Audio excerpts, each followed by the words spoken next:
Welcome back to 12 News at 4. Right now, a Racine-based manufacturer is considering a pretty big move. BizTimes exclusively reporting that Modine is looking into relocating its headquarters while remaining in southeastern Wisconsin.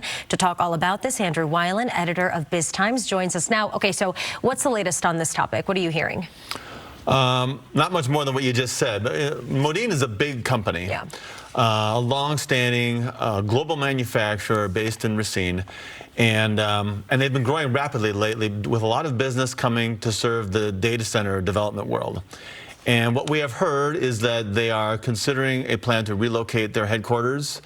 What we understand is that they're looking in an area basically between Racine and downtown Milwaukee. You can kind of draw the line anywhere in that line, basically. And we're hearing that the size of this office is to be determined. It could be a small office in the range of like a 5,000 square feet. Could be more of a medium-sized office in the range of a 40,000 square feet.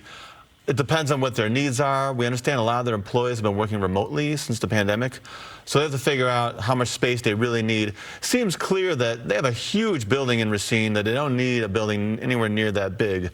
But there might also be strategic reasons for looking for a new location. When we look at the impact that this will have on the city, what does that look like for you in terms of bigger picture? Yeah, to me it depends on the job number, which we don't really know exactly how many corporate jobs are in Racine. So that's kind of the impact as far as what would be lost if they pull out and who gains if they move somewhere else.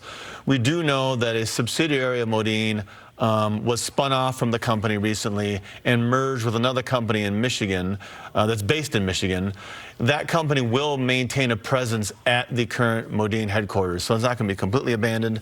But this would be a loss for Racine and a community that's lost a lot of traditional manufacturing companies over the years, and so it certainly would be a blow.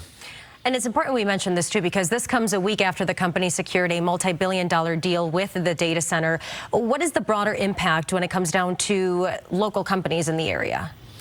Yeah, I mean, you know, you're referring to a $4 billion deal they announced last week, which is really indicative of the growth they've experienced largely from data centers. This is a company that manufactures climate control products.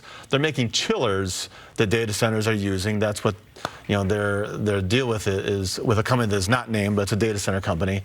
Yeah, so this is a growing company, which is exciting. They recently, just last year, they opened a plant in Franklin. That was the first local plant they had opened in some time. So it's exciting to see a company growing in the area.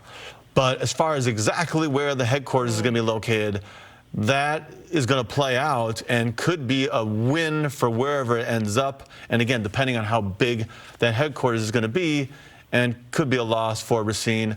You know, it wouldn't be a surprise to see them go to downtown Milwaukee or into Milwaukee. This is a publicly traded company, and like I said, it's a large company that needs to attract talent that probably wants to work in a big city like in Milwaukee. Yeah, okay. Location and size of the exact building still to be determined. Yeah. Andrew Weiland joining us at 4. Thank you. Derek?